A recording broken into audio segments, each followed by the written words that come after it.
Counter-Strike 2 is finally here, and for the first time we actually have a choice for which weapons to bring into our games.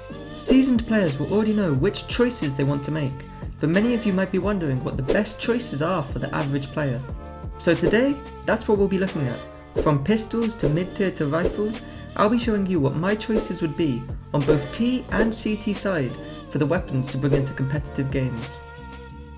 On to CT pistols.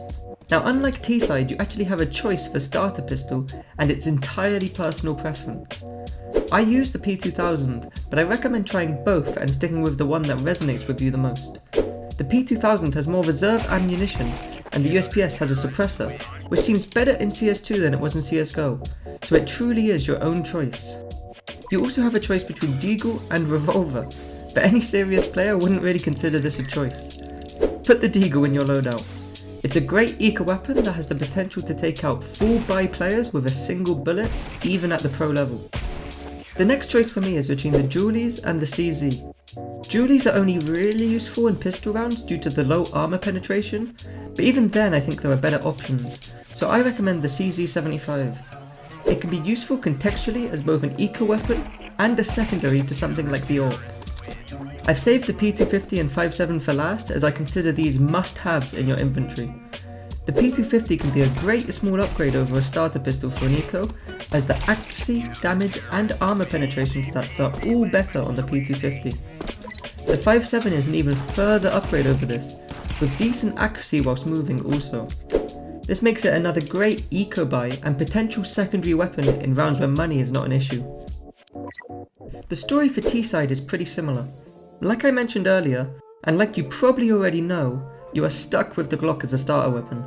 It is not as powerful as the CT starter pistols due to lack of range, but this is fine for the pistol round. For reasons mentioned earlier, the Deagle is also a must-have here, as it might even be even more powerful on T side due to the peeker's advantage we see currently in CS2. I would also choose the CZ75 here over the Dualies, as it really is hard to find a use for the Dualies in this game, and you would find yourself rarely, if ever, using them. With 2 slots left, I recommend the P250 and the Tech 9. The P250 is again very useful as a cheap upgrade to the Glock. If you are buying utility on a pistol round, purchasing a P250 alongside a smoke is very common and will give you an edge over staying with the Glock. The Tech 9 is even more of a must-have than the 5.7 for CT. T-side is blessed with the Tech 9.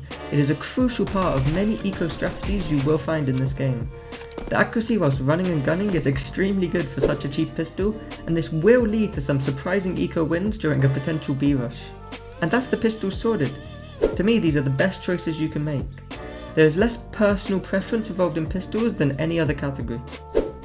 Now, let's move on to the mid-tier T-side weapons. There is one main holy weapon that every T should have equipped in this category, as there is nothing else that comes close to the utility this weapon has.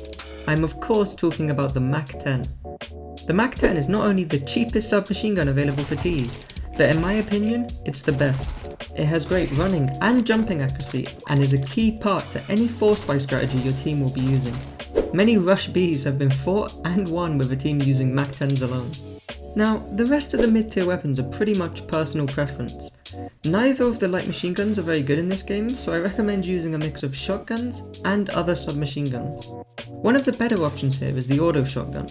It has surprisingly good range for a shotgun and can catch people off guard quite easily. I think I can leave the rest of the choices to you. I essentially never use any of these other options in-game anyway. For CT side we have pretty much the same story. The auto shotgun is slightly more powerful on CT as it is best suited to holding close angles, a situation you will find yourself in lots whilst playing CT. The MP9 is also essential. It's the CT-sided MAC-10 and it is also super powerful despite being considerably cheaper than the other options. In MR12, CTs seem to be force buying more often, leading to the MP9 being used more often than you might expect. It is definitely a must-have. Again, the rest of the choices are up to you. I personally never find myself using any of the other choices available here. Now, onto CT rifles. This is where we have the most important choices to make. I personally think it makes sense to equip both variants of the M4. Depending on many factors, there are reasons why you might want to purchase either round to round in CS2. The M4A1S is cheaper and suppressed, and at the pro level is used roughly 2/3 of the time. As it is suppressed, the weapon has less prominent traces which seem to be quite visible from other weapons in CS2. The M4A4 is still used 1/3 of the time at the highest level right now, and despite costing more, it's still viable in lots of situations. It has a bigger magazine which can be useful in rare scenarios, and many players feel as if it hits harder. I recommend equipping both unless you are sure you will only ever use one. The AWP is also obviously a must-have here. Even if you think you personally will never use it, there will be times where you have the money to drop onto a teammate that needs it. The AWP is one of the most important rifles to buy on full buy rounds for any CT side. Now, we only have 2 spots left, yet 3 decent options remaining. Sorry Auto Sniper. Now for me personally, I never used the Scout, so I play with the FAMAS and the AUG equipped. I understand lots of people regularly use the Scout on eco rounds, so if this is you, I recommend replacing the AUG. The FAMAS has its place in CS2 due to the CT economy being less stable than T-side. In my experience, it's quite widely used when an M4 may be too expensive, but an MP9 seems too cheap. It is a decent rifle, however you should be looking to purchase an M4 most rounds, even if it means avoiding helmets. An AK will one-tap you anyway. Back to T-side. I don't really need to mention the AK-47 here, as it is a must-have. This is potentially the best rifle in the game, and should be your go-to on full buy rounds. The same goes for the AWP. It is slightly less powerful on T-side, but it is still a key part of any Counter-Strike match. Being able to take out peeking enemies with one bullet is very powerful in this game. This time our choices are much easier. I don't recommend anyone use the Auto Sniper outside of having fun, so we can fill the remaining slots with a Galil, an SSG, and the Scout. In my opinion, the Galil is slightly more powerful than the FAMAS the CTs are stuck with. Even though on T-side the economy is stronger, sometimes you need a longer ranged weapon and can't afford the AK. The Mag-10 just won't cut it.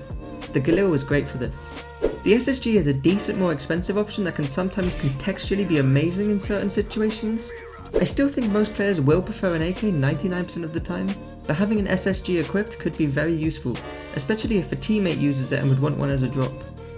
The Scout is okay, however I feel like on force buy rounds a strategy that involves Mag-10s is way more common, so in my games I don't see it too much.